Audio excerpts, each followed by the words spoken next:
Hi everybody and welcome to another video. I'm Mike B, and today I'm going to be talking about a subject that you probably already saw in the title, which is why you clicked on the video, or you're just a loyal, astute fan and saw it in your notifications and also clicked on the video. Either way, I'm going to be making a video today that is something that really has been a huge pet peeve of mine in the collecting hobby since I started.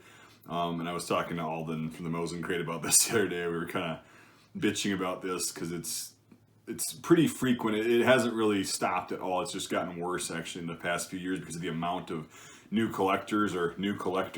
We'll get into that.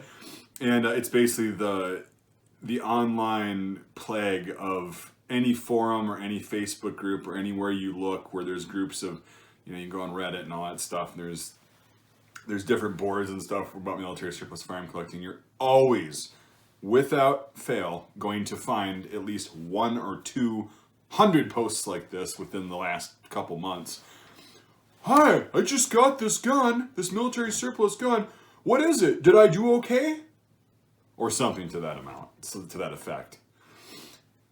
I've been seeing this shit since I started frequenting forums and going online quite a bit with the military surplus stuff about 12 years ago. I started collecting about 15 years ago. 15, 16 years ago, something like that. But I've only been online with this community stuff since about 12 years ago.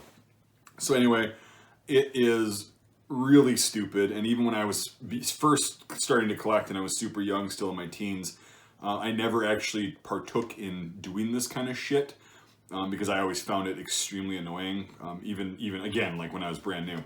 So Alden and I were talking about this, and it was basically, he was saying that the research alone is like most of the hobby, and I'm like, absolutely.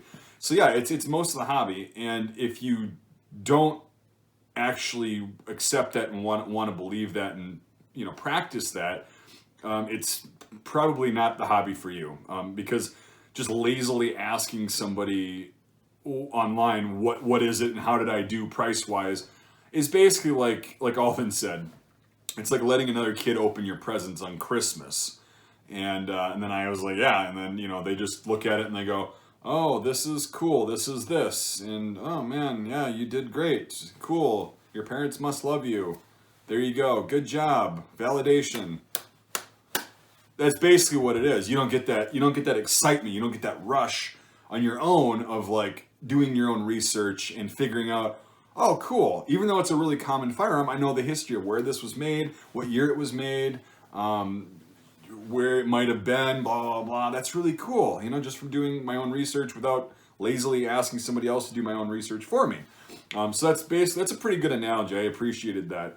So it's, when you do this kind of stuff, it's fucking lazy, really ignorant and annoying. It's immature. It really is. And it's not just younger people that do this either. It's a lot of, it doesn't matter how old you are actually, but it's mainly younger people that I've observed doing this over the years, or new collectors that are, 20s and 30s and stuff.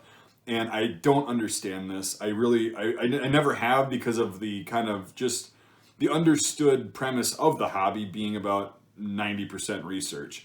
And if you don't want to put the time in, and the time and the effort into researching and learning, and you're just looking for that 15-second like online dopamine hit while not knowing if you paid too much or too little or whatever, and you're just looking for others to validate your shitty, rash and impulsive decision and purchase, you should probably find a different hobby again, because it's probably not for you. And there are consequences to the actions of people doing this kind of shit.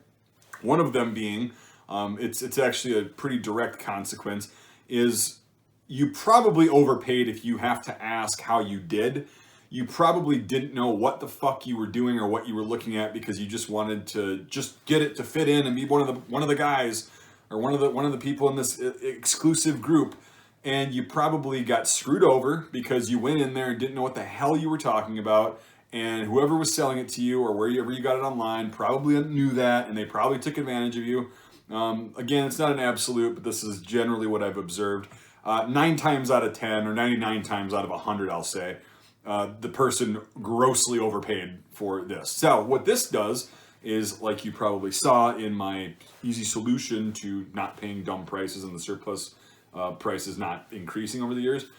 So by people doing that, the dealer will go, dude, I just told him this was Himmler's K98, or this was Joe Stalin's NKVD personal security bodyguard 9130, and that kid paid me $1,000 for this $500 Russian capture, and this kid paid me $400 for the $70 Mosin, which I have seen before. I'll tell you that little story in a little bit. And then they're going to tell their other dealer friends, they're going to be, oh shit, well, if all I have to do is lie to some idiot kid that comes in and just wants to grab a surplus firearm for the sake of grabbing my history, man, I'm going to make some bank.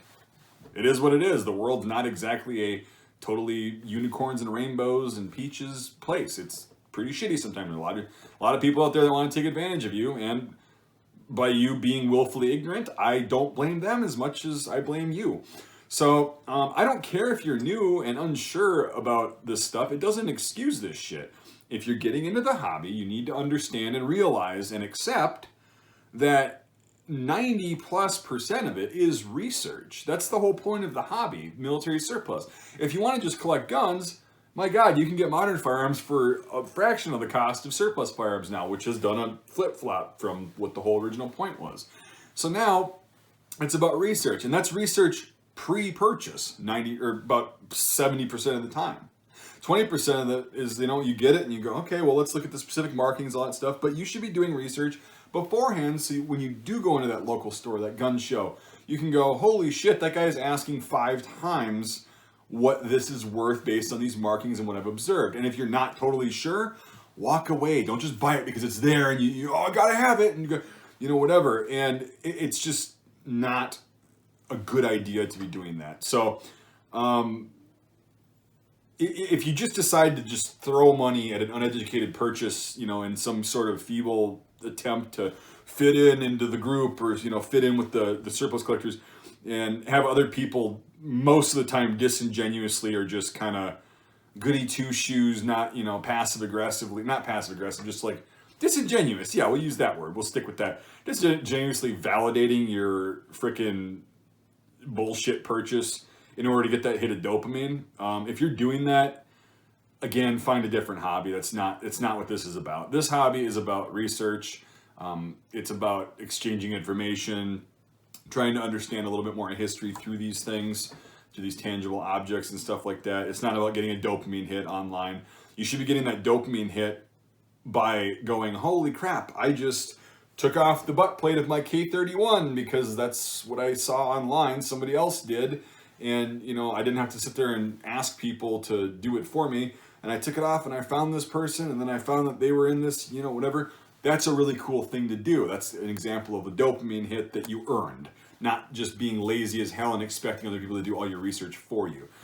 There are times and places to ask people about your firearm if you hit a dead end, like a complete dead end. But that's a different story than just saying, look at this, I bought this. How did I do? I did great. I paid this for it. What is it? That kind of shit is what I'm talking about in this video. It's really dumb, and if you're a collector of any magnitude and you haven't partaken in this, you'll know exactly what I'm talking about by how annoying this is. I'll also make another video that will be similar to this, and it will have a lot of the same content about doing research and stuff, about should I buy this, and is this worth this much? So I'll be doing that in the future too, because that's probably the second most annoying part about the hobby that I've actually experienced consistently since starting. So yeah, if you're new to this, or even if you're not, don't post this whole how did I do, what whatever, because again, 99% chance that you overpaid for it, and if you have to ask other people how you did, you shouldn't be in the hobby. Like, you should know relatively how you did. If you decide to overpay, okay, so say you find a Mosin Nagant 9130, right? Or no, we'll use something else. We'll say a K98, right? A Russian captured K98, just in average condition, nothing special about it. They're going for about $400 or $500. Well, if you can find a deal, about $500, we'll just say. If you find one and you go out to Russian capture K98, all this stuff, blah, blah, blah, because I've done research and I know what to look for and all that stuff, which is not that hard. And they're asking $600 for it. I know it's really worth only about $500 currently, but whatever. And you decide to pay a little bit extra. That's on you. You don't need to go and sit there and have other people validate you paying an extra $100. That's your decision. Take responsibility for your actions. It is what it is. So yeah, that's part of the hobby this is one part of the hobby that really drives me up a fucking wall. And hopefully, if some of you new guys are watching this will steer you away from doing that, because all it does is just annoy the shit out of people that have put the time and effort into it and have done the research and want you to learn how to do the research. Again, it goes back to that analogy that I keep bringing up with this whole research, like the military surplus research series. Give a man a fish, you feed him for a day. You teach a man to fish, he feeds himself forever. We're trying to teach you how to fish.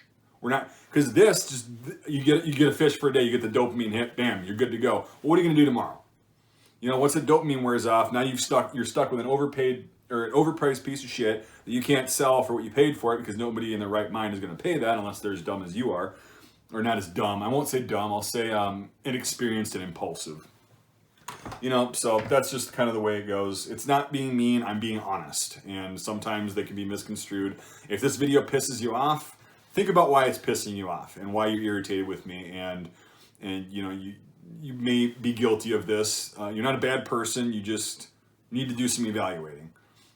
That's about it. So I've made mistakes too. Again, I'm not perfect. So I've made videos about things that I have royally fucked up on in the hobby. This is just one that's totally preventable if you know how to prevent it and know to just relax and watch the other videos that I've made about not overpaying for shit just because it's in front of you. Doing research, and doing research. It's part of the hobby. It's the main part of the hobby. Anyway, we'll leave it at that. So I think I've made my point. I will be doing another video. I'll keep these videos coming because hopefully it'll help new collectors, because we're in a new era of military surplus firearm collecting. And I think these points are very important to make now more than ever. So if you made it this far, of course, comment with 25. Because we'll just do that so people don't just do that at the beginning. I don't know who does comments at the beginning and then fucking, oh shit, I gotta change my comment now because they'll say edited. So anyway, comment with 25 made it this far. And also if you're new to the channel or whatnot, or you're not, doesn't matter. If you want to consider supporting this channel financially to get cool stuff, to go make range videos, ballistic tests, all that stuff, getting new items to make historical videos on. The Korean War series is going to require a lot of props and stuff if I want to do it the way I want. Things like that, you can become either a patron on Patreon, which the link to that is in the description, or become a channel member. Hit the join button below. $5 a month or more on either support platform gets you access to my Discord server, which is really fun. A lot of information is exchanged on there, actually, and all that stuff. And it's a pretty fun time. Anyway, it's pretty interactive. So that's that, and it really does help me be able to make content that I wouldn't be able to do just funding out of pocket. So thank you to everybody that's supported me thus far. It's really been a big help this year, especially being able to get a lot of really cool things and make a lot of content that I wouldn't otherwise be able to make. If you can't support the channel financially, I totally get that. That's not a big deal. Just make sure you give this video a thumbs up, subscribe if you haven't already. And another thing you can do to support is just share this video if you like it and you think it's educational and worth something. So that's a great way to do that. So either way you can support any way you can support the channel, please do so. Other than that, I appreciate you watching, and we'll see you on the next video.